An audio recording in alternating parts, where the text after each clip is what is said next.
Welcome to Buckets. My name is Matt Moore. I'm the senior NBA writer for the Action Network, joined as always by Brandon Anderson and professional bettor Raheem Palmer. This is the big picture on Buckets, where we break down whatever the big conversation is in the NBA. On today's show, well, we're going to have to shine a little sunlight on the show. Here comes the sun. Zzz. We're going to talk about Phoenix. We're going to talk about the Warriors, talk about the Western Conference. We'll break all that down, plus news on MPJ, etc. First, I want to tell you, if you're betting anything, if you're betting absolutely anything in the sports world, you're going to want to do so and track it using the Action Network app. It's an award-winning app that lets you find out where the money's coming in, sharp signals, projections. You can track props, any sort of picks, futures as well. Track all of that in the Action Network app, as well as get analysis from the Action Network crew. And you can follow picks from Brandon and Raheem, as well as their NFL picks, which you can also hear more about on their podcast, which is on the Action Network podcast, Mondays and Fridays with Brandon and Raheem. Thursday mornings, you've got Stuckey and Raybon with the Sunday six-pack. So check that out. Check out the favorites with Chad Millman and professional bettor Simon Hunter. Great NFL podcast on the Volume Podcast Network. Check out our football soccer podcast, Wondergoal, and check out Big Bets on Campus. If you're into college, if you're into NBA, you're probably into college basketball a little bit. If you want to find out anything about that, it's bowl season as well. Big Bets on Campus with Colin Wilson and Stuckey. Check that out wherever you get podcasts. All right, gents, let's get into this. So we're recording this on a Monday. On Tuesday, one of the biggest games of the early season is heading towards us as the Phoenix Suns get set to take on the Golden State Warriors. It's going to be, should be a fun one. As of right now, everybody is mostly healthy, which is always a good sign and a rarity in the NBA right now, since most everybody else is hurt. So I want to talk about the Suns. I'm writing about them right now for Action Network. They are on a 16-game winning streak headed into this game. I bet the under on their season win total. So I'll go ahead and raise my hand. That's my bad. I'll take the foul. That's mine. That's gonna be dead. I'll just go ahead and be cool with that. That's dead. The thought processes was, one, they're not gonna be as healthy. Two, Cameron Payne's gonna regress. And three, they're just likely gonna be not as good. They're still gonna be really good, not gonna be as good. Like, my plan for them this season was, I'm going to fade their regular season and then be ready to bet them in the playoffs because I think they're well built for the playoffs. DeAndre Ayton missed significant time, and it has not mattered. Now, they don't rank at the top of any of the injury rankings. If you go to like mangameslost.com, they don't rank there because they've been healthy outside of that. Like, they haven't had any sort of other injuries. And of course, like, those things can always hit you. Those things are unpredictable. But I will just say they've had the knock on them is that they've had the 30th ranked strength of schedule so far. However, they've also taken care of business. Like, this is how you build a big regular season record, is you take care of it. They're not destroying teams. Like, they don't have as many double-digit wins as you'd expect in a 16-game winning streak. But this team definitely is looking like they're going to give Golden State a serious run for its money. Their conference seeding spot right now at DraftKings is the over-under is 1.5, with it juiced towards the over. But if you want to bet that they're going to basically get the number one seed, you can get plus 135 on them right now to finish with the number one seed in the Western Conference, above presumably the Warriors, since everybody else is kind of a very distant second. Brandon, let's start here.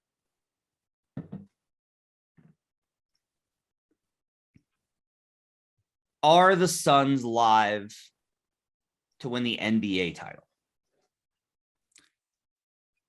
Yeah, I mean, I think you have to say that the Suns are live to win the title, in that they literally just were in the NBA Finals like 4 or 5 months ago and led and had a chance to win. And this is the same team, basically. They ran it back. And Are they live? I think, yes, they're live. They're not the favorite. They, to me, are not one of the top favorites yet still, but they're live because I think that saying that they're live is basically saying, hey, this is a good team still from last year. And also, we're not really sure who the clear title favorite should be. Like the books are still saying the Nets. I'm not feeling great about the Nets. I'm not feeling certainly as well as I might have a month or two ago. Surely, obviously, not feeling as well about the Lakers' chances. It feels more open. So we kind of discredited the Suns' run last year because of, well, they got a lot of bounces. They got this injury and that injury and all that. Well, there are a lot of bounces happening again this season. So I think by nature of there being a lot of bounces happening and a lot of injuries and some of the top contenders maybe not being top contenders or as much of top contenders, I think that alone with the Suns having a very high floor makes them live. I don't know if that really is going to satisfy a lot of Suns fans though. Well, I guess there's Raheem. Let's go here. If I told you, hey, I'm going to give you, for most people it's 100, for you it's like 10 grand. If I'm going to give you like 10 grand, and I want you to put money on one NBA team to win the title right now, you got the Phoenix Suns at plus 1,300 is the best that I've seen them at. They're lower at BetMGM. DraftKings and Caesars has them 13-1 to win the NBA title. Do you think that they are relative to value, right? Like, they're still below the Warriors because all the focus is on the Warriors. They're still below a lot of teams in these conferences. Like the Jazz are plus 1,200 at Caesars. The Suns are still plus 1,300. Like there's still skepticism here. Are they the most undervalued and therefore best valued bet if you're looking to bet an NBA future in the Western Conference? In the Western Conference, by far. I think it's obviously a 3-team race. I don't believe in the Lakers at all, so I'm pretty much scratching them out. Like they shouldn't be priced at plus 800 at all. I think the Warriors, there's still some value in the Warriors at plus 600 because they're just that much better than everybody. But I also don't believe in the Jazz. So to me, I think the next tier down is the Suns, and at plus 1,300, I do think there's some value there. So I think you kind of have to take it. Okay. Are you, given that, are you going to bet the Suns win the title? I'm kind of conservative with these things. Like a lot of times when I'm betting a team to win a title, I absolutely think that they're probably the best team, and I don't necessarily think that. I think the Warriors have an edge over them.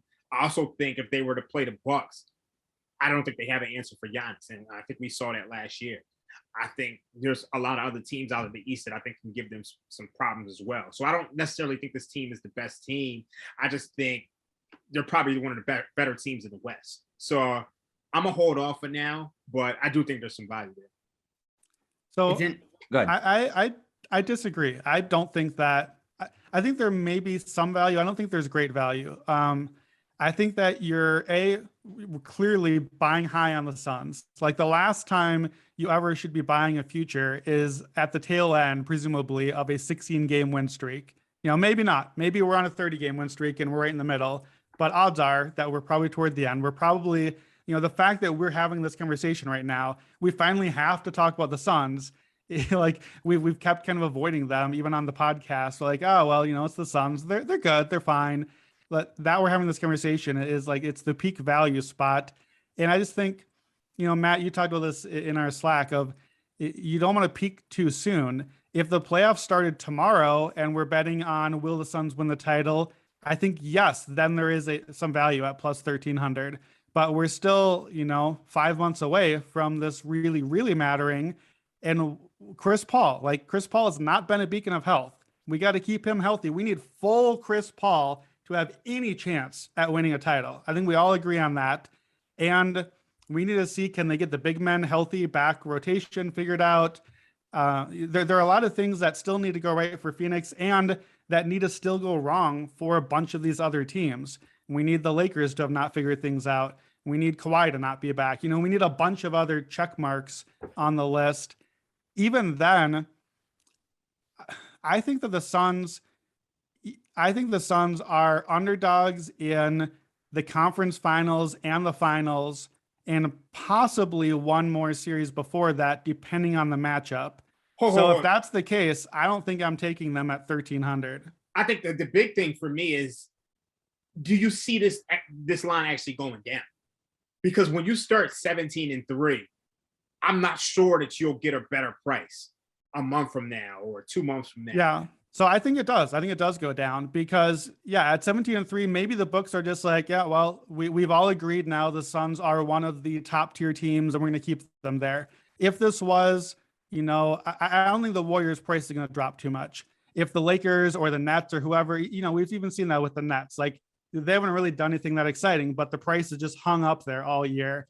I don't know if the Suns have earned bettors or books respect enough to have that. Like, I think at some point when they fade a little bit, even at 17-3, like expected win loss is closer to 15-5. That's what this team feels more like to me. In this 16-game win streak, they have 6 wins by 6 or fewer points. And again, you get credit for those. You get wins for all of those, but chances are over the season, you're going to lose 1 or 2 of those. And it's like, if you lose 2 of those games, you're still 15-5. You're still the second best team in the NBA by record. But are we having the same conversation? I think like the 16-game win streak thing is kind of in some ways juicing this conversation the way that the triple-double thing juiced the Russell Westbrook MVP thing. Like, we're getting excited about this streaky number and it's pushing the conversation a little further, I think, than it maybe would have otherwise. I think the one thing that I'll say about this Suns team, and I don't necessarily know that, look, they're not blowing teams out. But when you look at their games, look, in 10-point games, they had 10 games that finished by 10 or more. They're 8-2 in those games.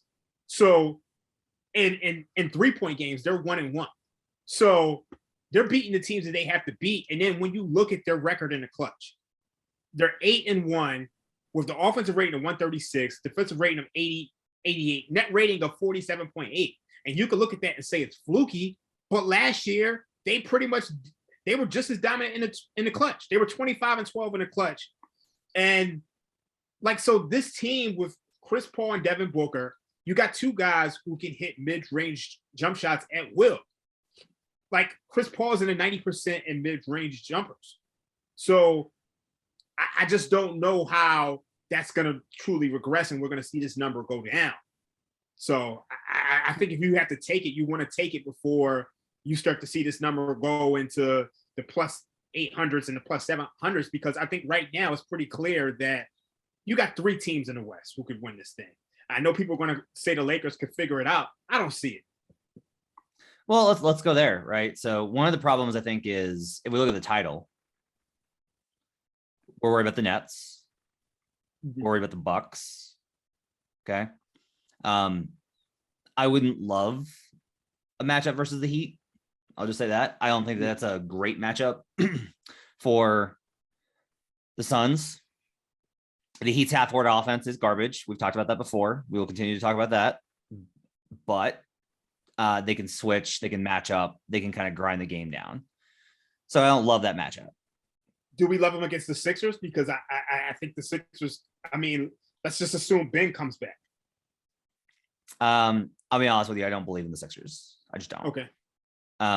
I don't. It's okay if you do. It's an interesting matchup. I think if you're trying to find somebody that can bang with Ayton or with Embiid, Ayton's is pretty good, right? Athletic, young, mobile, big, can handle the size, isn't going to get bowled over.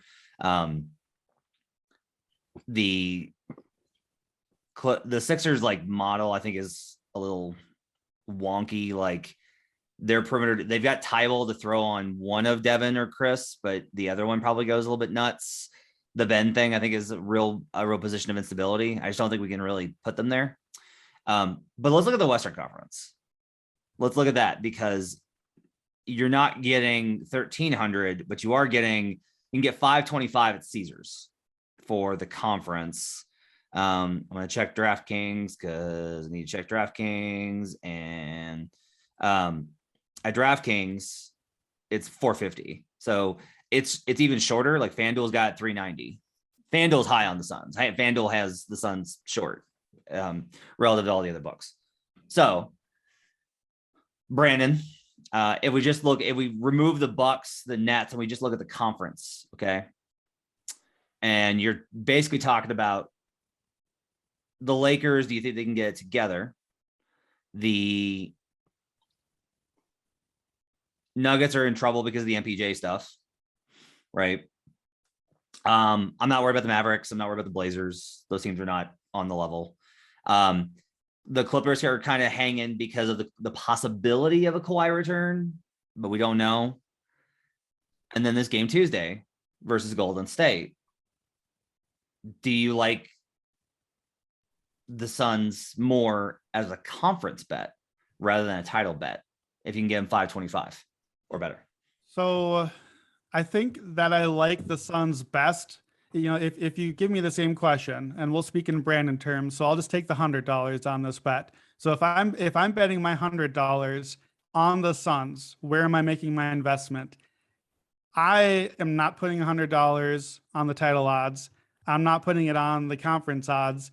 I think if I'm investing on the Suns, and I'm probably just not right now because I think that I'm buying in at too high a value, but if I am, I think I'm buying it on a regular season something.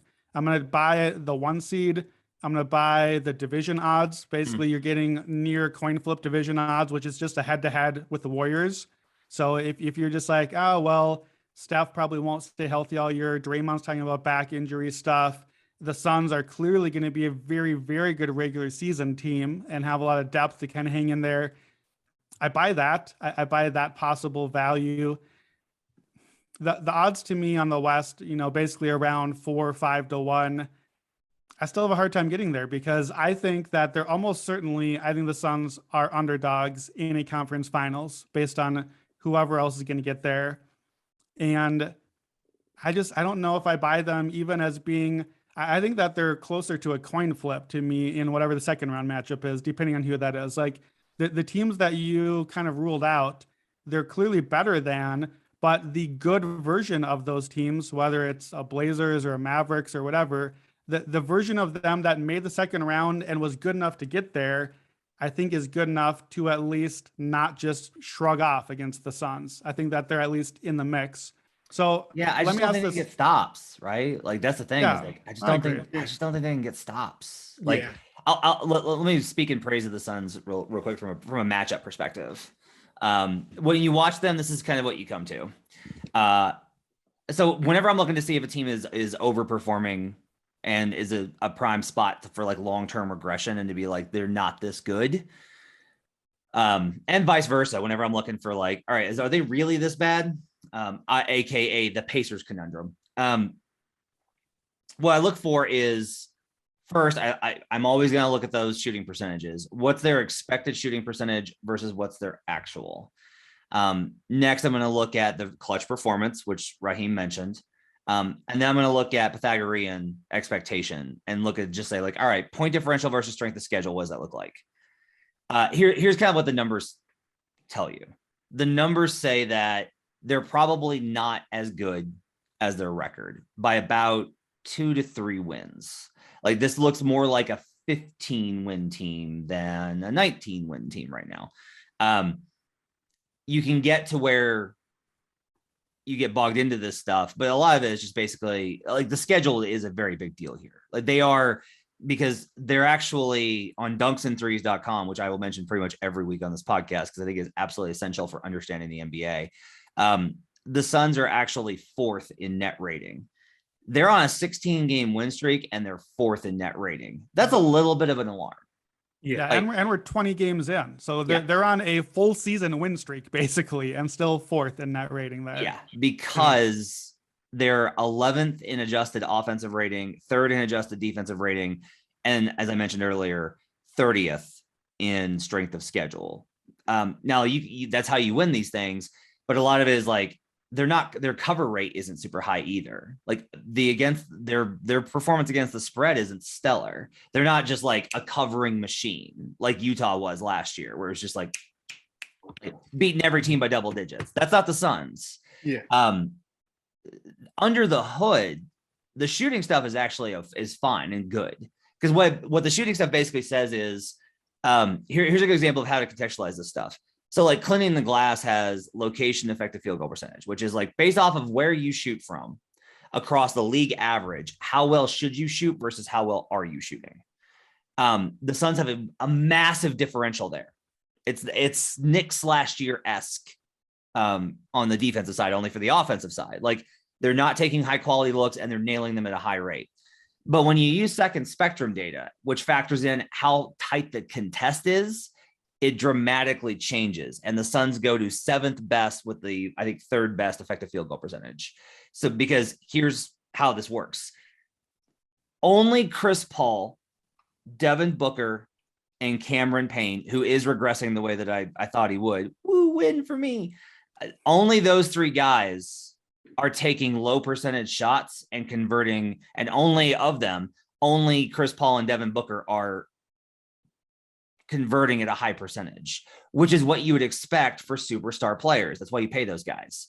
Everybody else in their rotation, if you take out Chris Paul, Devin Booker, Cameron Payne, and the guys that are not really in the rotation, everybody sub 100 minutes so far in the season, and you look at their expected field goal percentage, their expected field goal percentage would be best in the league above the Warriors by 2 percentage points.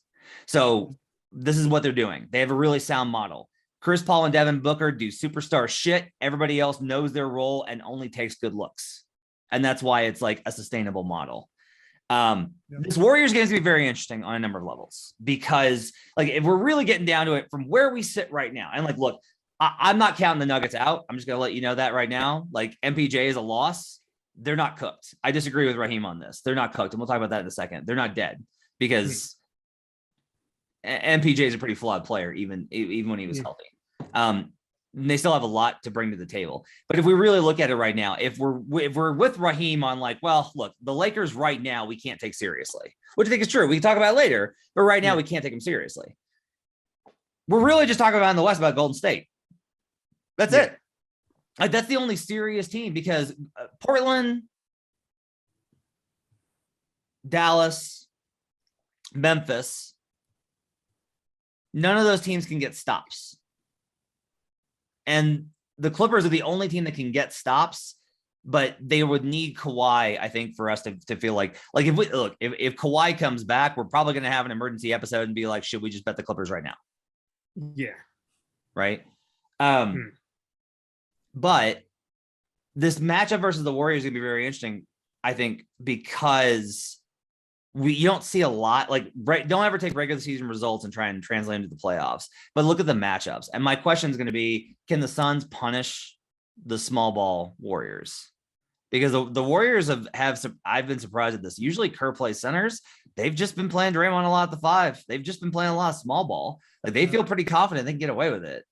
And this is going to be the first game where they're going to switch everything, which if you look at the numbers, the Suns have had more trouble versus switching defenses. They just haven't faced many because they faced bad teams, and bad teams can't switch because they don't have the personnel. So this is going to be an interesting question of, can JaVale McGee, who's been absolutely phenomenal for them, and Frank Kaminsky, can those guys in the second unit punish them in the small ball? Can Ayton punish them in small ball? Can they punish them, or is their offense going to fall into the trap of dribble, dribble, dribble, dribble? I can't do anything here because they're just switching everything, pull up contested jumper, and the Warriors beat you with math. Like that to me, Raheem, is like the big question going into the matchup Tuesday. Brandon, you got anything? Well, is Kaminsky out still? I thought he was out indefinitely. Sorry, he's out. Yeah, my bad. Yeah. Looking at the Suns, DeAndre Ayton is so important to this team, and I think that's where I still get a little held up. And look, I've been very wrong on Ayton. I was very low on him out of the draft. He was fantastic last year in the playoff run, but there's a difference between what fantastic he was versus, like, when I look at each matchup of what it could be in a Western key matchup in the playoffs or in the finals, it keeps coming back to Ayton. It's like either you need Ayton to be able to get out and switch and do everything like against in this Warriors thing, or you need Ayton to match up to all the Lakers' size if they're actually healthy and get back to what the Lakers can be, or you need Ayton to defend Giannis, or you need him to defend Embiid. You know, like it's so many times it comes back to him, especially with Sarich out and with, with like, look, JaVale McGree has been fantastic, but we've seen JaVale McGee in the playoffs. Like, that's not really going to be a playoff solution. It's going to have to be Ayton for a majority of the minutes. And I think, the offensive profile that you talked about was interesting because this is extremely not the sort of offensive profile I like to bet on. They are, I think, third to last in 3-point attempts. They're second highest in twos made. That's very much not the modern NBA. And in my head, I translate that as like, yeah, well, that's going to regress. That offense is not going to be good enough eventually. But then it's like, well, yeah, they're making all the twos because they're either getting really good looks that CP's setting up, or it's Chris and Devin hitting their shots, which that's what they do. Like, their offense is built to be a playoff offense. Like, it's not going to get worse in the playoffs where so many others will. So I struggle with it. My question for you is this, Matt. So you asked yesterday when we were talking, is this a 2-team race in the West? I guess let me answer what I think the answer is to that question, because I think that the framing is a little bit wrong. I think it's not a 2-team race for 2 reasons. First reason, I think the Jazz are right there with the Suns. I would put them basically the way the books are, as relative even right now. The Jazz are 13-7. 3 of their losses are by a bucket. 2 losses without Mike Conley. And we know what the Jazz have been all last year. We know how good they are. By net rating, by SRS, by a lot of those other metrics, the Jazz are ahead of the Suns despite the 16-game win streak. So I think the Jazz are in the Suns tier. I also think the Warriors are not in the Suns tier. I think it's a 1-team race in the West right now. I think the Warriors, by net rating, the Warriors are further ahead of the Suns than the Suns are. The Suns are closer in net rating to the Pacers and Timberwolves right now than they are to the Warriors. It's a huge gap. And I think that this right now, before you watch the game tonight on Tuesday, or at least before they play again Friday, if the Warriors go out and really look good, and look, we know regular season playoffs, not the same thing. If the Warriors beat up on the Suns and look like the Warriors have, I think you lost the value. Right now, with the Warriors at 6-1 to win the title, 3-1 in the West, the way that their metrics are, and they're going to get Clay back, and that's going to help too at some point. I think that the Suns win streak is buying us time to still buy in on the Warriors. They're the 1-team race in the West. I think the Suns are in it, but they're with the Jazz in a clear step back from the Warriors. What do you guys think about that? Okay, I guess the one concern I have about the Warriors is that they're highly dependent on Curry more than, probably the Suns are dependent on. Are they? Chris Paul. I mean, when you look at their net rating, what are they? Plus 20 with Curry on the floor and just almost even with him out. So it's like they have a solid bench, but I just think if Curry wears down at any extent, which, I mean, we've seen happen before, I don't know if they're that much of a tier, above anybody else. I mean, I don't know. Maybe I'm still shocked because I just didn't expect the Warriors to be this dominant. Well, I'll say this. It's interesting that like his off numbers are minus 0.8 with him off. It's interesting because everybody has a positive, and a lot of that's they stagger Steph. That's part of it. But like, I feel like the bench has played really well for them. I'm not trying to argue that the Warriors don't need Steph Curry because I'm not a moron. Yeah. I just think that like they are not as dependent on Steph. Like they don't have the pressure is not on them to win every Curry stint by double digits the way that like the Nuggets are at with Jokic. Like if Jokic goes to the bench, they are going to lose by like 7 points every stretch. Every 5-minute stretch he rests. That's a -7. Versus the Warriors they can tread water. They're fine. I went back to the Jazz. Here's the thing, Brandon. Like I advocated 2 weeks ago about like, hey, the Jazz are like doing like a lot of things that you want to see. Here's the problem. Every time that they take one of these bad losses, the comments coming out of them post game are extremely concerning. It's stuff like Rudy Gobert saying, I don't know how many times we're going to go through this and not learn.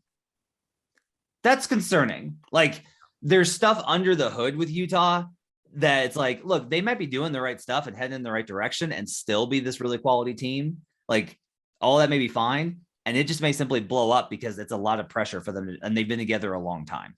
Like Gobert and Mitchell have been together specifically a long time with Ingles. So like that's kind of my concern there.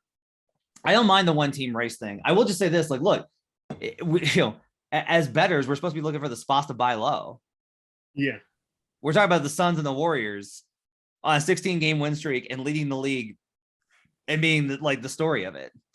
Like I'll tell you, like, not last week because I took off for the holiday, but 2 weeks ago, the Lakers were part of my Western Conference bet. I get all of the conversation about the Lakers. I get it. I do. I still feel like here's the thing with the Lakers. You would have to look at this team and go, yes, I believe that Anthony Davis is a bad defender in order for you to think that this is who the Lakers are. Because I'm telling you, if you go under the hood, that's a lot of this. Like if you dig into the film, if you dig into the metrics, everything will circle back because everyone goes like, oh, well, it's Russ. It's not. LeBron and AD and LeBron and Russ have a stellar performance. Like their numbers are great together. You add in Anthony Davis and it gets worse. Like I am telling you very specifically, Anthony Davis is the guy that you circle. They had a triple overtime game the other night. He was a minus 21 in that game. Like, so, but we don't think that that's who Anthony Davis is. I mean, there's been talk about maybe that he added too much weight. I guess my thoughts on the Lakers is the question I have for you is, what do you think of people saying that they actually quit on Vogel? Because I don't see that. I think the team isn't as good as it's supposed to be, and the only thing you can do is fire the coach. That's all you can do. Like they genuinely think that I don't know why they think this, but they think the only reason that they play the centers and not 80 at 5 is because that's what Vogel wants. They genuinely think that. Like that's what people believe. And like I guess these people just like haven't watched Anthony Davis's career at any point in his career ever, where he's always played power forward next to a center at all times. Yeah.